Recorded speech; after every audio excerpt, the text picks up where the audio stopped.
Hello all, thank you for being here with us to another episode of Learn from the Greeks. And today we have with us Artemis Baltoyanni. She's an art advisor. Hi, Artemis. Hello, Christina, and thank you for including me in Learning from the Greeks. We have to learn some stuff from you today about art. I'll try. We will start tell us a little bit more about yourself and what intrigued you to follow the career path of an art advisor. So I am currently working as an art advisor. That means advising collectors as to what to buy for their collections and building collections. My path was from a very early age, like growing up, I always wanted to be an artist. And then I started studying art. I ended up in Goldsmiths University in London. That was a very radical experience for me, educationally, and in the way we perceive the world and the visual world. And after that, studying in the States, art business in New York University. And then kind of everything fell into place. I didn't have a clear idea I was going to be an advisor. My mother was an art dealer herself, so I was familiar with the environment. I guess I ended up working for an art advisor at the time in New York. That was my second job, and that's how I learned about the profession, and I really liked it. There's a certain flexibility working as an advisor, and also it is a work that is in the market. You work in the market, but is adjacent to the to curatorial practice. So I guess combines the best of all worlds. Mm-hmm. I see. And the past years I've been based in Los Angeles and also in Athens, running a space called the Intermission, an exhibition space. I founded the Intermission about 2 years ago. Mm-hmm. I wanted to ask you about that. What is the concept behind the Intermission space exhibition in Athens? So the exhibition, and to be exact, actually it's in Piraeus, it's in the port of Athens. Mm-hmm. The Intermission, unlike, and I'm speaking like this because I don't know how familiar the audience is with the art world and how we operate. So unlike galleries that usually represent artists, like they have a roster of specific artists that they represent, we are not a representing gallery. I just do one-off shows in a way that when I invite an artist to show with us, I invite them together with the representing gallery. So it's a collaboration with the representing gallery and showing mostly international artists in Piraeus. And ideally also artists that have not had the opportunity to show before in Greece. You give them the opportunity to be shown in Greece. So that's very important. Well, I also give the opportunity to the Greek audience to see them in the Exactly. Yeah. Both directions. Yeah. Broadly speaking, what is your opinion on LA's art market? To speak of the scene, first of all, like the LA, I lived also in New York for 5 years. I lived in Paris also a little bit. I didn't go into all the details now before of my life. The LA as a contemporary art scene is more close-knit than New York. It's kind of, I like it a lot here. There's good museums, there's good schools. The market is a bit, I mean, the collecting sensibility, let's say, like the way people collect in LA is a bit different from Europe and New York, considering New York being like a center of the market. It's more market oriented, I would say. They're way more market conscious when they're buying art rather than just engaging with the art. I don't have so many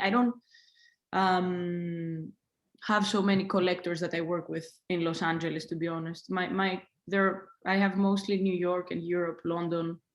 You just arrived in LA? How long? No, weirdly enough, not. I've been here since 2014. Okay, yeah, but COVID hit like a year ago, so it's basically like 4 years now. Yeah, just 4 or 5. 14, yeah, 6, 5, 7. Well, stop counting. Okay. Okay, So what do you know now that you wish you should have known at the beginning of your career? And do you have any advice to share with someone who would like to follow the same career as you? Everything's gonna be all right. It's not I can't say like specific advice in terms of the landscape is changing so much, especially now with COVID, but already before.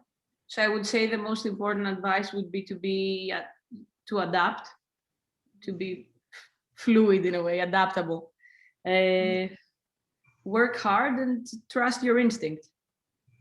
Like I would tell my younger self, trust your instinct. Don't be so anxious. Mm-hmm. Yeah, I see what you mean. How has COVID affected your plans? Intermission space and arts productivity, market? What do you think? COVID has, it doesn't affect the plans, it cancels the plans. The word plans has been cancelled altogether. In terms of the intermission, let's say, which is the most structured aspect of my life at the moment, we haven't, like we opened in 2019, we've had 2 shows since. It's closed all the time. It's more closed than open. It's an intermission, no joke. So, and we're waiting to open the next show, and that keeps postponing all the other shows that were supposed to happen after. Like I'm waiting to open in May the show that was supposed to open in December. And so long for planning ahead. But in terms of the advising is more flexible in a way, so that I actually enjoy more this less traveling, no art fairs, more time to engage in a deeper way with both collectors, the people I work with, artists. I like this slower pace. I'm actually, I think many people working in our industry can agree that we were exhausted by the pace of traveling, the way of doing business, everything was just too much. I'm not saying, okay, now it's not an idea. Everyone, even in my field, it was kind of the same. But digitalization also, digital stuff helped your job in a way? Not really? Very tricky question. Of course, it always helped our work in the sense because it's a very global thing that we do. Of course, you communicate and we continue working that way. But like if anybody is mistaken to believe that you can substitute the in-person experience of an artwork, particularly, and not to say that peer-to-peer also, no, it's not possible. And we should be careful. And then there's also so much information that we're receiving online. You get where it's too much to process. Yeah. I know the Zoom fatigue. Of course. Well, tell us about an artwork from Greece that you have a strong connection to. Okay, I chose a sentimental one for this one. I would say τα αραβωνιάσματα, which the exact translation I found, I think, is the betrothal of the children. Wait, I've got this written down. The betrothal of the children by Gysis. This is why I chose this painting. This painting is from 1875. I grew up visiting the house of a Greek collector called Yannis Perdios. He was a very obsessed. He embodied the romantic version of what we think of as a collector. He was somebody who's extremely passionate about what he did. He lived in a house that was totally sealed. The windows were closed. It was dark so that the works are not affected. He lived alone in that house. And the way he collected was in a historical, like he built historical chapters or explored specific historical moments, collecting either artifacts or art around that moment. And he had that painting in his house, which was a very impressive work to see as a kid, although it's not, I guess because I was a child when I was going there. Τα αραβωνιάσματα is, sorry, I'm saying I keep saying the title in Greek. This is a painting. There were actually two versions of this painting made. The first one is in that private collection. He passed away, of Yannis Perdios. The second one is in the National Gallery, and it's an image of two very young children, around 5 years old children, getting married in order to stop them from being from taking the boy and turning it Muslim. I think pedomazoma λέγεται. It's a word. They're I also found that word, which I didn't know in English. Devshire. I'm not going to say it. It's going to be embarrassing. Anyway, so converting them from Christianity to under the Ottoman Empire. And it's an image of these very young children getting married, and it's a happy image because it's a celebratory moment. But you see, it's the emotion of the children that are quite awkward sitting in that. It's just a beautiful painting, and I do remember I do remember having a strong emotional connection to it as a kid. Thank you. I know this painting, and it's very, well, it's not really emotional to me, but I know what you mean. Yes, I'm not connected to the subject matter. It's just the whole experience and kind of magical image. Well, another personal question. Since you're living abroad so many years, New York, LA, London, what do you miss most from Greece when you're abroad? What do you miss most when you're in LA? What do I miss? Well, I do go back and forth. Friends, huh? What? Not your family and friends. No, who cares? Of course not. Who cares? No, I do go back and forth and everything, so I don't tend to miss a lot of things. I just, whenever I miss it, I'm back. But I like Athens. Athens is quite gritty.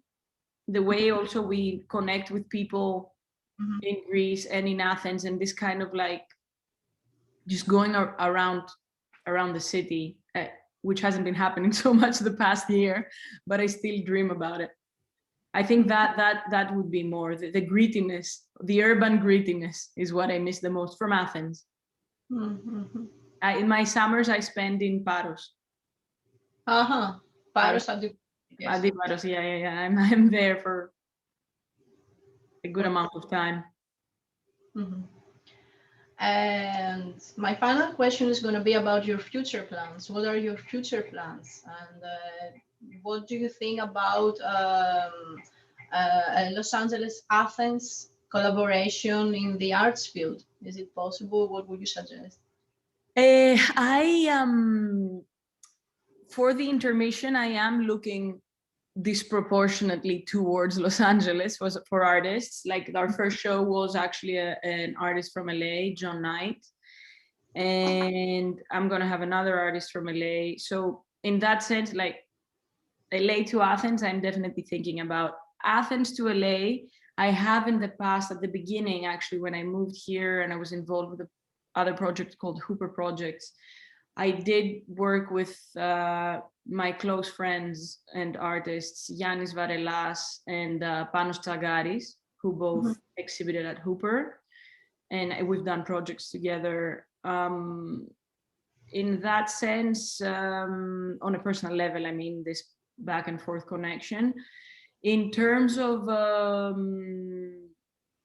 what I noted, New York, being super central, and also because of its proximity to Greece, I think for Greek artists at least, it's more of a goal, in their mind. The direct flight, you mean? Yeah, I think people are more interested to be in New York from Greece than to be in Los Angeles.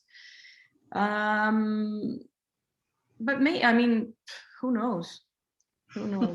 Always thinking of new projects and always keeping the communication open both ways. Definitely. I see. Okay, so I would like to thank you. That was it. I hope it wasn't so difficult. Nope, I think it was fine. Hope you all learned something from me today. I certainly did. Because it's a magical word. The art world is very magical to me. I really like it. So you really introduced me. I had an introduction. Comprehensive. Yeah. Thank you Okay. very much. Thank you. Bye. Bye.